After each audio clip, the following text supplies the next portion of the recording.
Hey family, it's Chef Rick, and welcome back to Flavor Lab Wednesday here on Unseen Cuisine, Cooking Without Limits. Now, Monday, we spent some time getting to know legumes. We picked some up.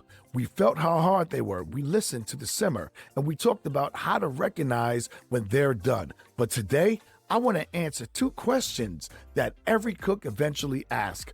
Why do beans become creamy? And why do so many recipes tell us to soak them first? Because if you ever cooked a pot of beans that stayed tough or ended up perfectly creamy and delicious, you already know there's a big difference.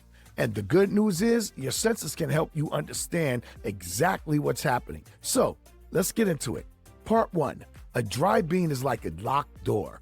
Let's start before the cooking even begins. Pick up a dry bean and roll it between your fingers. Tactile cue. Feel how hard it is. Solid, dense, almost like tiny pebble. There is very little moisture inside. Everything is tightly packed together. Sensory reminder. At this stage, the bean is basically locked up. The moisture we needed for tenderness hasn't made its way inside yet. That's why the bean feels so different from cooked beans. Part two, why do we soak beans? Now, let's add water into the conversation. Take a dry bean and imagine it sitting in a bowl of water overnight. Tactile cue. The next day, pick it up. Notice how it feels different? Slightly larger, slightly softer, but not cooked, just hydrated. What's happening is the bean is slowly pulling water into itself.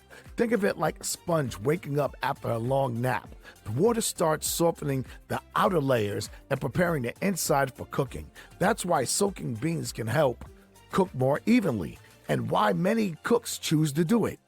Part three, your pot is telling you a story. Now, let's move to the stove. The beans are simmering, not boiling, just gentle cooking. Audio cue. Listen to the pot. A gentle simmer sounds calm, steady, comfortable, almost relaxing. Aroma cue. Now take a breath. The smell starts to change too. At first, the aroma is subtle, earthy, simple. But as the beans cook, the aroma becomes richer, warmer, and more comforting. That's a clue that the transformation is happening. Part four. When the creaminess begins. Let's talk about the magic. The creamy center. Tactile cue. Take a bean out and let it cool. Press it gently between your two fingers. Early in the cooking, it still may feel firm in the center, but even a little resistant. Now, check it again. Texture cue. Feel that difference? The center becomes softer, smoother, creamier. The bean starts yielding easily. That's the moment we're looking for. Not just soft on the outside, but creamy all the way through. Part five, why some beans stay tough. Now, here's the thing. It's very important. Not every bean cook at the same speed, and not every bean soften when we expect it to. Texture cue. Have you ever bitten into a bean that felt soft on the outside, but chalky in the middle?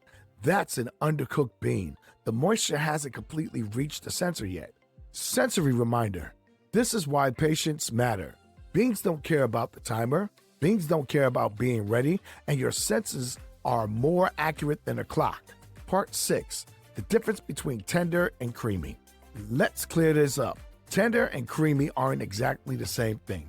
Tactile cue. A tender bean can be soft enough to bite through. A creamy bean feels smooth and rich all the way through the center. Texture cue. When you mash a properly cooked bean with a fork, it should break apart easy, almost effortlessly. That's one of the best clues that you reached the sweet spot. Now think about what you just did. You used touch to understand hydration, sound to monitor the simmer, aroma to follow flavor development, texture to recognize creaminess. That's the Unseen Cuisine Method. You're now watching the bean cook. You're understanding the journey that the beans are taking. Here's what I want you to remember.